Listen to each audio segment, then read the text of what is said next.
Penang to Singapore last month, I kind of introduced my children to the people that we're traveling with. I pointed at them and said to my kids, Alisa, Jeffrey, do you see that uncle over there? He seems very busy reading his book, right? And, oh, what about that auntie over there? She seems very tired. So most probably on the plane, he will keep on reading his book and she will fall asleep. I advised my kids to be well behaved. I told them, everybody on the plane needs their personal space. So we're going to respect that, okay? And we're not going to disturb anyone. And they went, of course, ma, of course, ma.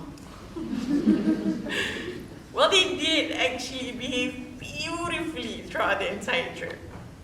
As we were getting off the plane, some of the people came to me and, said the kids were impeccable. They congratulated me for being a great mom. I swelled with pride that day. Like many other days when I hear similar compliments, because people always compliment my kids. For example, when Jeffrey read The Cat in the Hat at 4, or when Alisa managed to tie her own shoelaces at 3. All those, wow, look at your kids.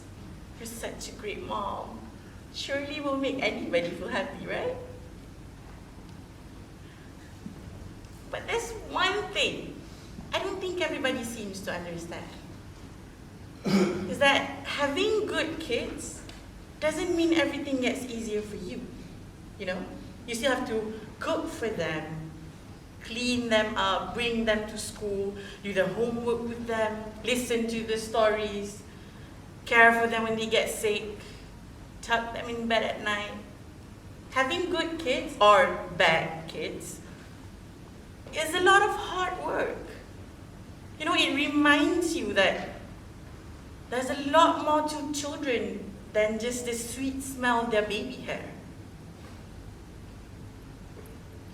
Of all the great things I've accomplished with my children, there are many other things reminding me that I suck at being a mom. Every day of parenting is a constant reminder of how powerless I am. That I can't have a social life because I'm always expected to prioritize my children. Or I can't commit myself into a new relationship because, my new partner might not consider my children to be his own. Sometimes when things get really difficult, I even wish I wasn't blessed with children. Things would have been easier if it was only me. Don't get me wrong, I love my children. But as much as it feels natural to love them, I also think that it's my job to love them, It's my job to teach them how to read, how to walk, how to cycle. It's my job to set them down and eventually nurture them into this fragile, dangerous world. It's my job to make sure that they grow up to be someone with potential. As much as I love my children, this job, being a mom, it's consuming every iota of my energy and it's leaving me with nothing but resentment from my pathetic life. I remember when my kids were born, everybody was going on about how they look a lot like me. Alisa has your eyes, Jeffrey has your nose. I don't get why people are making such a big fuss about our resemblance. Having kids that resembles you doesn't make you love them more or love them less. They may look like me, but they don't reflect my interests or my thoughts. I might have given birth to them, but my children are not the power that gives meaning to my life. My children are not the source of my self-esteem or self-worth or identity. They're people. They're different people than I am. We're not a single unit, like how everyone around us label us to be. No, we're not a unit. We're three different people. As a single mother, I don't want to be defined by my children. I don't want my children to be the center of my universe. I want to be the center of my universe. I spoke to a close friend of mine a few weeks ago. She just went through a divorce. So I said to her, you're lucky, you know, that you got to walk away from a marriage without having to care for your children. And she got so upset. She said that she would do anything to have her children with her. She said that she was defined by her children. She said that her children was the center of her universe. I don't think she realizes how lucky she is. I have walked the same path as her years ago.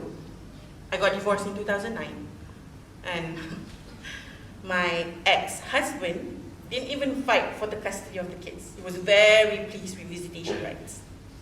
So while he was awarded with our car, our home, our bank balance, which were all conveniently in his name, I was awarded with my children. Alisa was 3 and Jeffrey was 1 when we began our new life.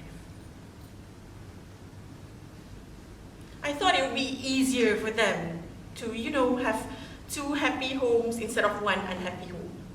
I thought that on those days that I need to focus on myself and my career, I can depend on their father to do his part. God, I was so naive. Our divorce gave him so much time to focus on himself, on his career. So much time that he didn't even have a single minute to come and visit his kids. And a year later, he remarried, started a new life, a new family.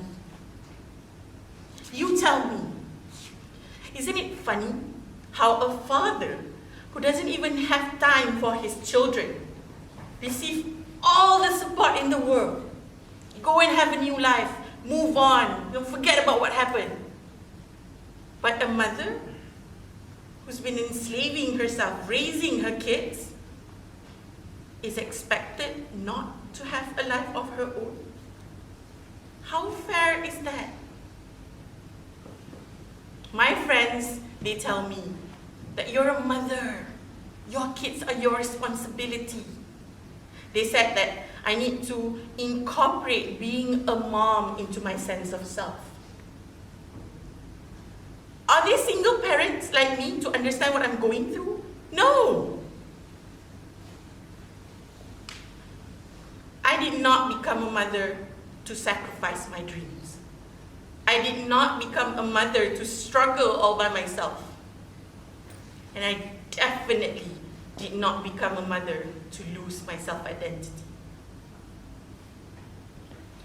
All you hear today, you must have a picture, right, in your head of how your future would look like one day. I did too.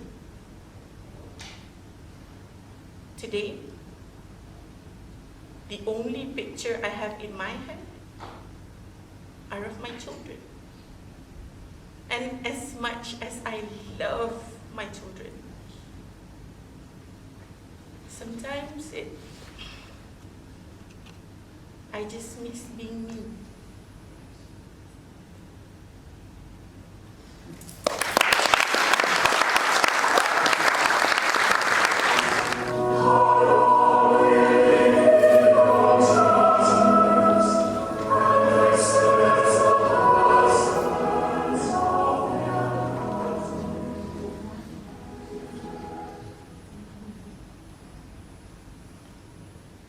When I was a little girl, I loved spending time with Esther. She had such interesting stories to tell about life and love. Esther wore so many different faces. I mean, you never knew what version of her you'd get on any given day. Some days, she'd slam the door in my face. And on others, she'd welcome me into her room with a big smile. And on those good days, she would tell me stories about her life. One of her favorite stories was about a boy who used to write her love letters when she was back in school. Oh, but that story had a tragic ending because the boy was beaten up by Esther's father. You see, both Esther and the boy were only 16 at the time. But more importantly, her father did not approve of the boy because he was not Christian. Religion is very important, Esther used to say. I still remember her advice to me. A good Christian girl should not just go to church every Sunday, she should marry the church. I asked her what she meant by that, and she said, a good Christian girl should give her body, mind, and spirit to her church, God, and her fellow churchgoers. I wanted to be a good Christian girl, and so I followed Esther's advice.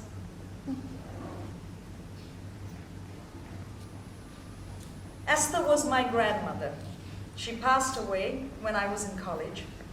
She died in her sleep, on her bed, inside her room, alone, with all the cuts, scars, and burns that she endured throughout her life with my grandfather and long after his passing.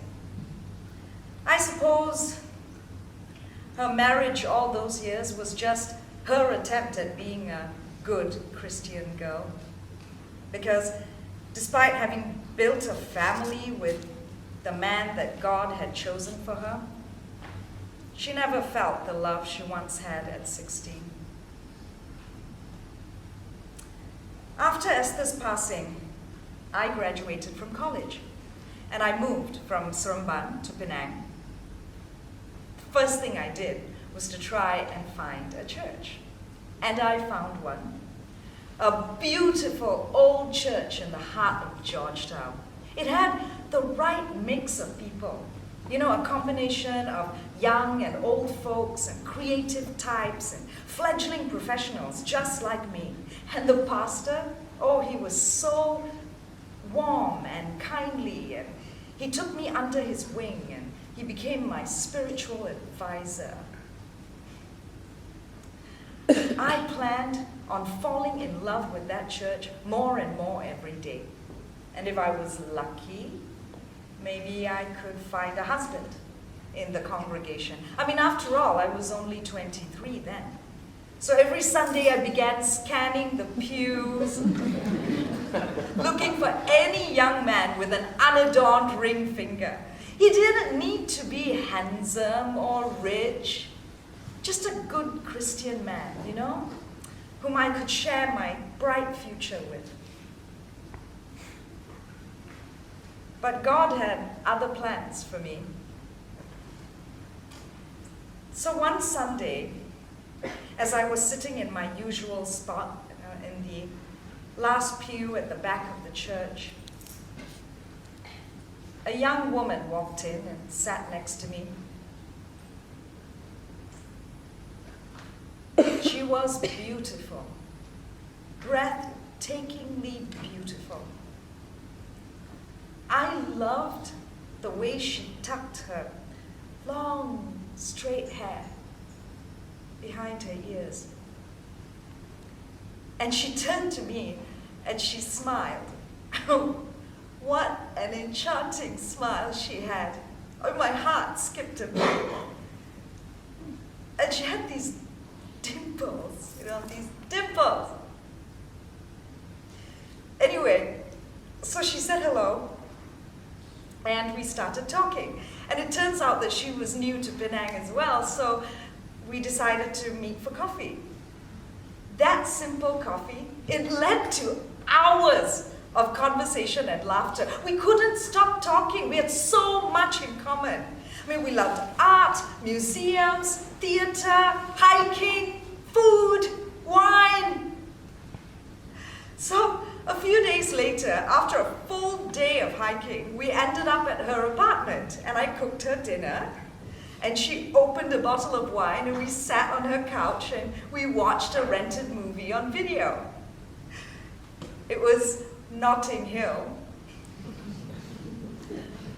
Oh, Asha. Asha was so good at mimicking her favorite lines from movies, right? So I still remember her acting out that scene, you know, the one with Julia Roberts? She goes, "I'm just a girl standing in front of a boy asking him to love her." Oh, she was so adorable, simply adorable. And then it became like a routine for us, okay? So every Friday after work, we'd meet at the grocery store, and I'd sort of be pushing the trolley, running around behind Asha, pointing at things like a 5-year-old, and she would pick them up, you know, all my favorite things. And then on Saturdays, we would do something special together, and Saturday nights would always end up at Asha's apartment, homemade, good meal, and rented movies on video. And then on Sunday morning, we would wake up, put on our best outfits and red lipstick, and go to church. So pretty soon, you know, in a few months, I began to stash my clothes in her closet and, you know, my essentials in her bathroom. The little stuff, like my lip balm, my folding toothbrush, my 3-ounce bottle of shampoo. And then one night,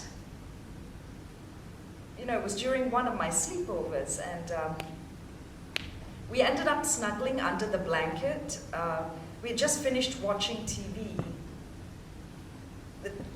It was a stormy night, and the air was cool. And her warm body, it felt so good close to mine.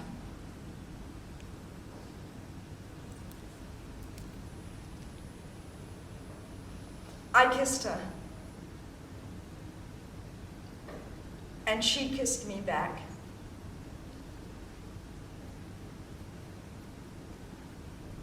And then she whispered, "I love you." And I became confused. Oh God, no, this can't be happening. Because I am not a vile homosexual. I am not a lesbian. It felt so heavenly being with her, but I know the truth. I was staring into the fires of hell. My soul, my identity, my faith in God and Christianity, my relationships with my family, they were all slipping out of my reach. It is not possible to be attracted to someone of the same sex. It is against the laws of God, of man, and of nature. This is what I have been told my entire life. So how can something so wrong be so right? I couldn't think straight. So I turned to my pastor for guidance. I just needed to hear that everything was going to be all right, that I just needed to trust my own feelings. But no, my pastor, he became dark and angry. He raised his voice at me, and he said what I had done was wrong and sinful. He told me I had to cut Asha out of my life completely. He insisted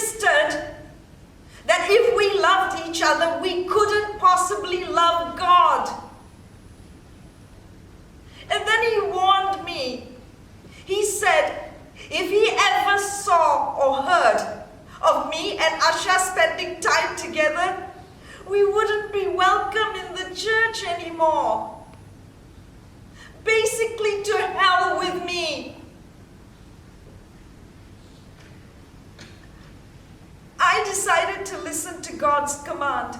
So I rushed to Asha's apartment and I grabbed my suitcase and I started packing, and I ignored her pleas for me to stay. And I packed everything. I took my toiletries, my makeup set, my clothes, my shoes, my memories.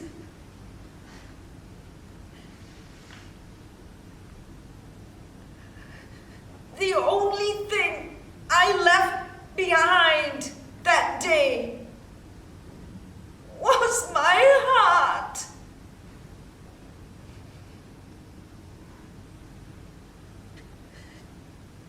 It wasn't easy. Every passing day without Asha was painful. I suppose the pastor had warned her because she stopped coming to church. And I felt so empty. Even God could not fill this emptiness inside me.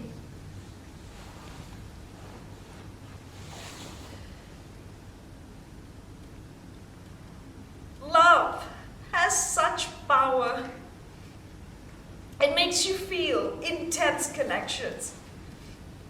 It makes you feel invincible, validated, desired, cared for.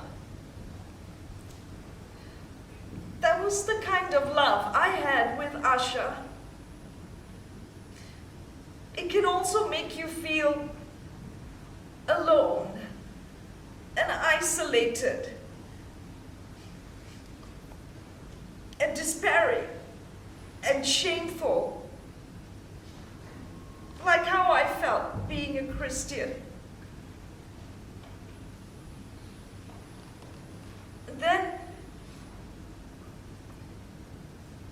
And then one day, I found Asha's blouse in my closet. It still smelled like her, of that fruity floral laundry detergent and her perfume. I don't know what came over me. I just grabbed my suitcase and I started packing. I threw in everything, just like I had several months ago. I threw in my makeup set, my lip balm, my toiletries, my clothes, my shoes. And then I grabbed the telephone and I called for a taxi. And I blurted out Asha's address. Next thing I know, I'm standing in front of her apartment. Oh God, my pulse was racing. I was so nervous, I could hardly breathe. I rang the doorbell.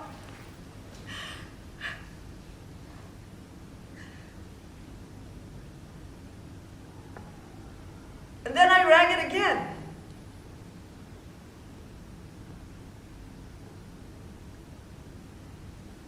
I knocked on the door.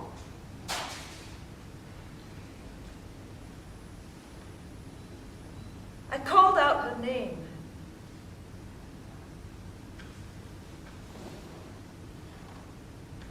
She was not there. A neighbor came out and told me that she had moved away several months ago, and she didn't leave a forwarding address.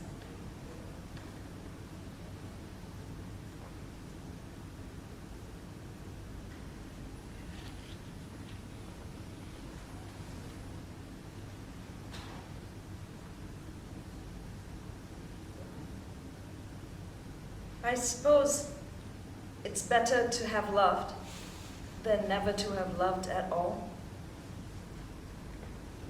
Trust God, Esther used to say.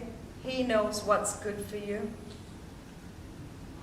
I am 50 years old now, and for the record, nothing good has come my way, except for Asha, not since Asha. I trust very few people. I definitely don't love anyone anymore. all my family, all my friends, they all have families of their own. I live alone in my apartment with a cat. I only leave my apartment to go to work every weekday. But then, on Sundays, I wake up, I put on my best outfit and my red lipstick, and I go to church. And I sit on my usual spot, you know, in the last pew at the back of the church, hoping Asha will walk in again. Like Esther, my love was brief, but strong enough to live on. I can't say the same about my love for God and the church. If I had this life to live again, I would never have given up love for God.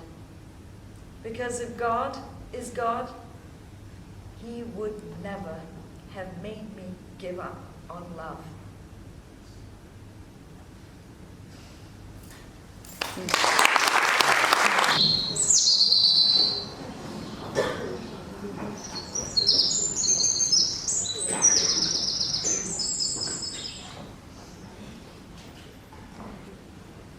We were on our way to the memorial park the other day when I asked my 15-year-old son if he could remember the way Roshni used to laugh. He said she had a lot of different laughs, but his favorite was when she would snort. I asked him if he could laugh like her. He turned around, looked me straight in the eye, and said, "Don't you remember, Pa?" Roshni is my wife, was my wife. She died of cancer 14 months to the day that she was diagnosed.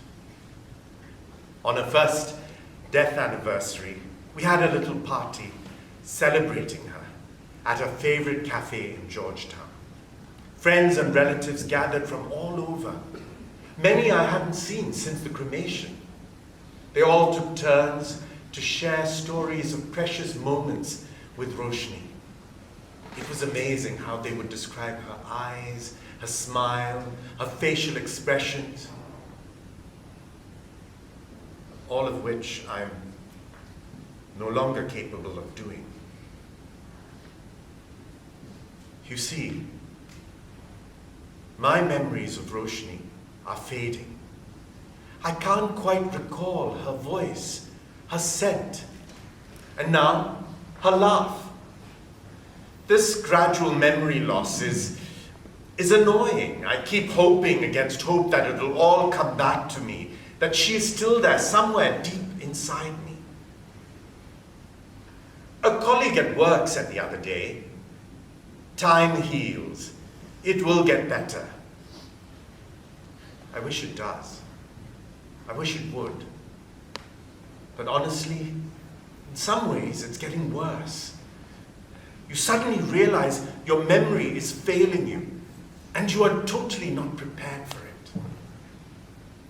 Why do people throw platitudes at you? I know they mean well, but sometimes it's so banal, so illogical, it's not helpful.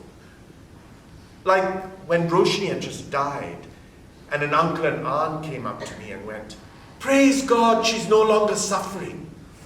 Praise God? Where the fuck was God when she got the cancer? When she lost her beautiful hair? When she lost her muscle control? Especially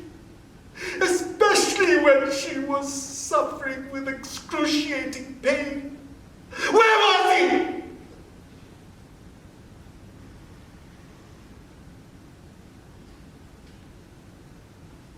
Or she? Roshni was all about gender equality. Roshni was my childhood sweetheart. first love. She was graceful, charming, and oh so feisty. This rare combination made anyone who got to know her adore her.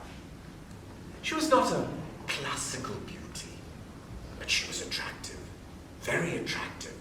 She sparkled. When she walked into a room, you noticed her. And she played the piano.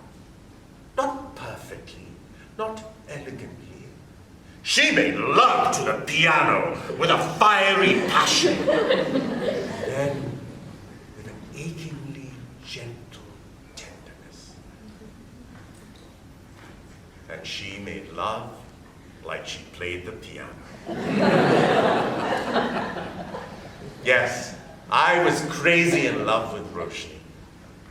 From the first time we met, we were teenagers. She was just 15. By the time we got married, when she was 24, she was my everything. It's not easy losing someone who's such a huge part of you.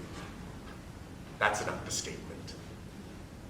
It leaves a void that cannot be filled.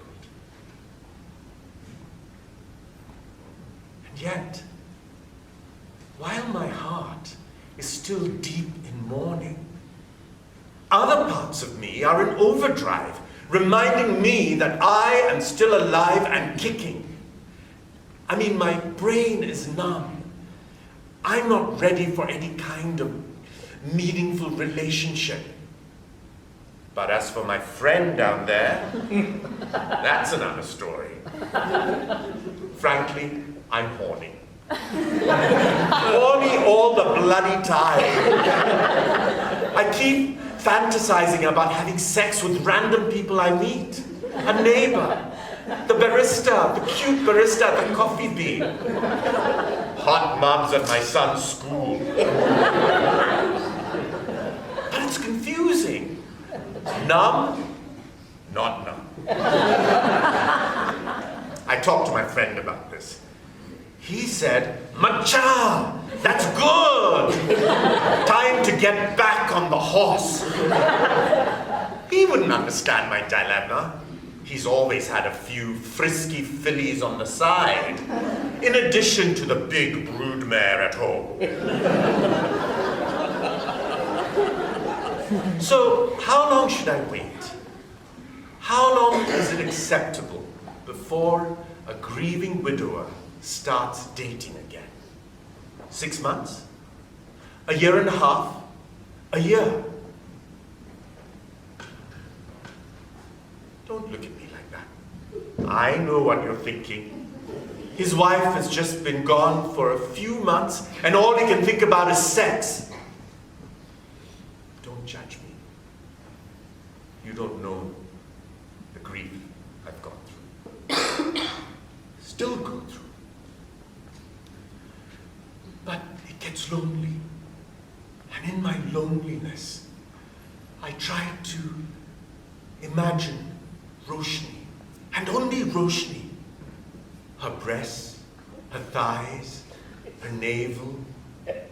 I try and please myself, looking at her photograph. Yes, I jerk off looking at my dead wife's photos. Weird? Maybe. Sad? Very. What am I supposed to do? Look at porn? Of course I've looked at porn, but it's not the same. We had this deep connection of the mind, the heart, the soul, and yes, the genitals. But try as hard as I could, it didn't work. I could no longer imagine what it felt like to be with her, to be inside her. Sex hadn't been a part of my life for a long time. You can't expect your wife to want to get raunchy in bed with you while she's fighting for her life, can you? So, it was a brief, inappropriate 5 months after she died that I succumbed to this overwhelming urge to be with a woman. I was working on a project in KL at the time. I met a new co-worker who was on the same project doing admin stuff for us. Sulin was petite, pretty, and the attraction between us was magnetic. Before I quite knew what was happening, there we were, buck naked under the hot streams of the shower in our hotel room. The worst thing was, it was Roshni's favorite, making love in the shower. The first time was the night before our wedding. She shows up unannounced at my apartment, declaring that we are going to have a pre-nuptial shagging ceremony. That was our little secret, because we'd been forbidden to meet the day before the wedding. You know, I haven't shared that with anyone till now. But that was Roshni for you. Full of wonderful surprises, spontaneous, unpredictable. And she maintained that right through the 4 decades that we were together. It was a quality that I admired so much in her. Until, of course, the cancer took even her completely by surprise. Sulin, on the other hand, is completely predictable. She likes things done a certain way at a certain time. You know what the greatest difference is between Sulin and Roshni? Unlike Roshni, Sulin would like me to be clean shaven down there. No undergrowth for her. I'm really an all-natural kind of guy. But after that first time in the shower, I compromised a little, and I did a bit of pruning. Sulin, she's a walking organizer. I think she's got it in her phone to-do list. Regularly, like clockwork, a message would pop up on my phone. Time to mow the lawn. She says I'm out of fashion. Men these days shave. How on earth do you keep up with pubic hair trends? I like to think I was never in fashion. It's not something I thought much about. Roshni didn't care. We might give each other a trim every now and then, but shave? Never. But I know Sulin would like me to. If you can shave your head, why can't you shave down there? It'll look so nice, all clean. It'll look even more huge without an equatorial rainforest. So, I've thought about it. And I've decided I'm going to make like Sarawak. No hutan simpanan for me. Who needs forest reserves anyway?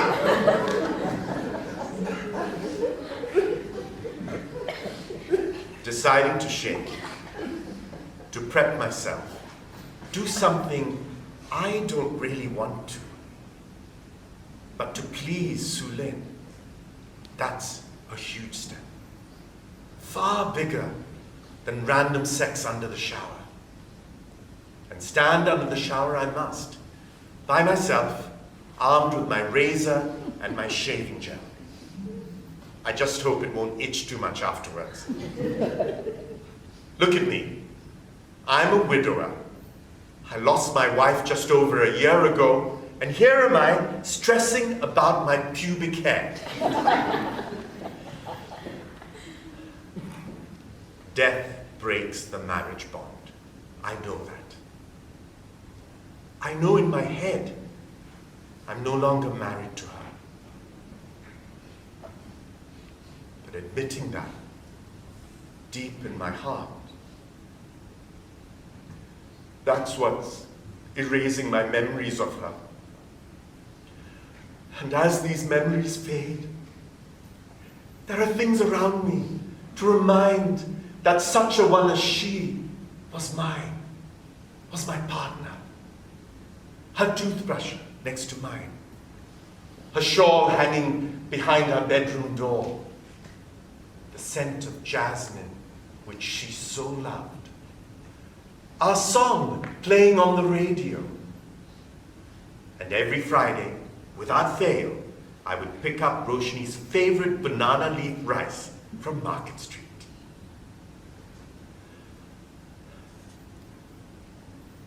I may not be her husband, but she will always be a part of me. Nothing prepares you for losing a loved one. But what's much harder is moving on.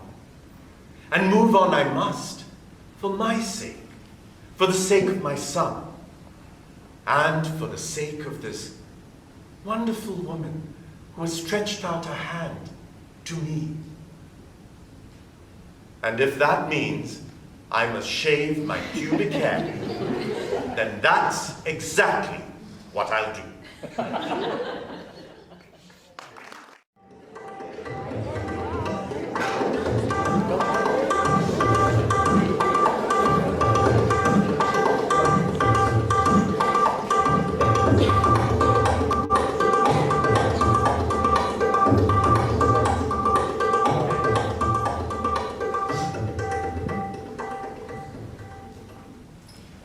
I have a funny story to tell you about beef.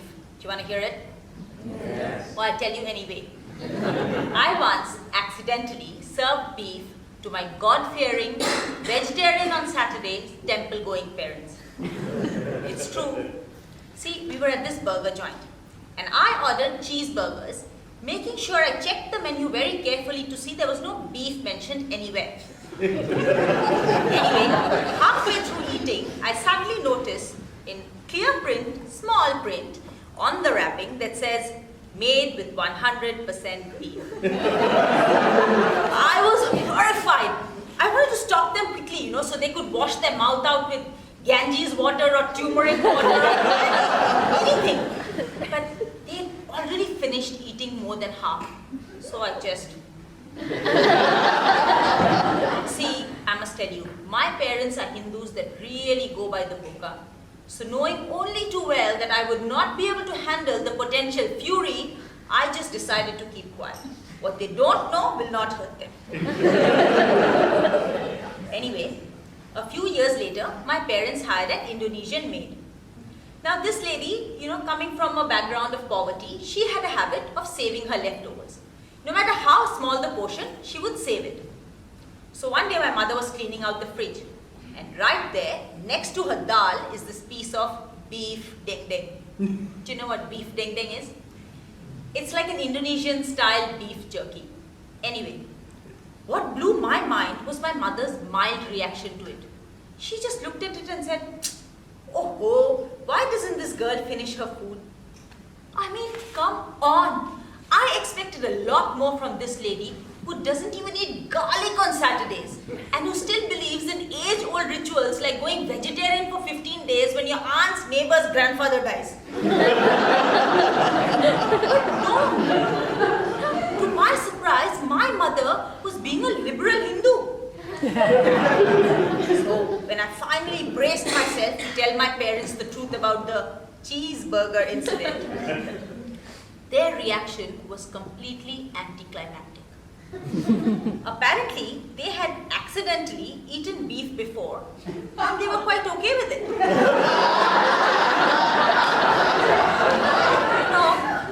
It was at this precise moment that I thought, it's cool to be a Hindu. God seems to be a lot more accepting, And it suddenly made sense. It made sense why my parents never forced my brother to have a puja ceremony when he decided to get married at the registrar's office. Why they never forced us to go to the temple when we were kids, and why they never shaved our heads during Thaipusam. I must say, I like being a Hindu. I like how flexible the school of thought is. I feel like Hinduism is largely a tolerant religion. It doesn't force you to follow certain rules or warn you with consequences if you go against them. It's not like, like some other religions. And speaking of other religions, I almost converted to Islam.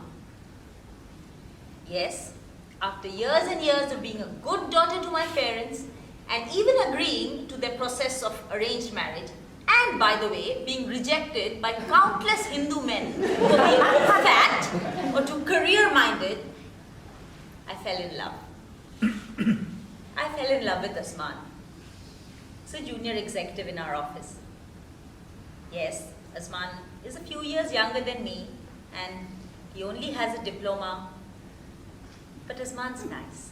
He's kind and caring and smart. I like him. Of course, the people in our office have a lot to say about it, Just because we're from different religions, they assume that we'll have so many problems. But the truth is that it's them. It's them who's focusing on all these troubles, not us. What's important to us is that we have the same values, that we have the same worldview, and that, that we feel the same way about each other. We had decided right in the beginning that we were going to take this step by step, conversation by conversation, decision by decision. But the idea of a Hindu girl with a Muslim guy still makes people so uncomfortable. And sometimes it gets a bit awkward, I went to Asman's Hariraya open house a few months ago. And his mother had made beef rendang to go with the katupats and the lemons. So she came and asked me if I eat beef. And I think I took her completely by surprise when I said, yes, I eat beef. In fact, beef rendang is one of my all-time favorite dishes. I thought she'd be happy, because Muslims, and particularly Asman's family, they eat beef all the time. Instead, she turned around and asked me, how come you eat beef when you're a Hindu? But I could see it, she's thinking, is this girl going to eat pork when she becomes a Muslim? Here's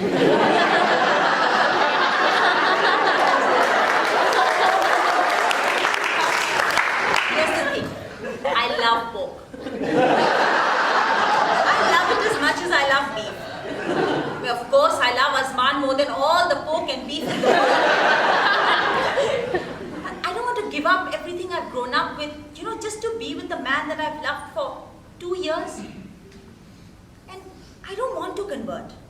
There's nothing wrong with Islam, but I don't want to be a Muslim. I'm perfectly happy just the way I am. And I don't understand this concept of forcing someone to change their faith and their lifestyle just to be in a committed relationship. Anyway, Asman fell in love with Nirmala Devi, daughter of Balakrishnan, right? Not Siti Nirmala binti Abdullah. Why do I have to change myself into something I'm not? And what else do I have to give up? First, it's my religion, pork, alcohol. Then I have to learn to fast. I may have to cover my hair like the other women in his family do. I can't go to the temple with my mother anymore. I have to stop wearing my pottu and my saris and start wearing, bajukurongs or kabayas if they fit me. You're Rama. See, even that I'll have to stop saying. Look, don't get me wrong. I get it. It makes sense to marry someone who comes from the same religious label as me.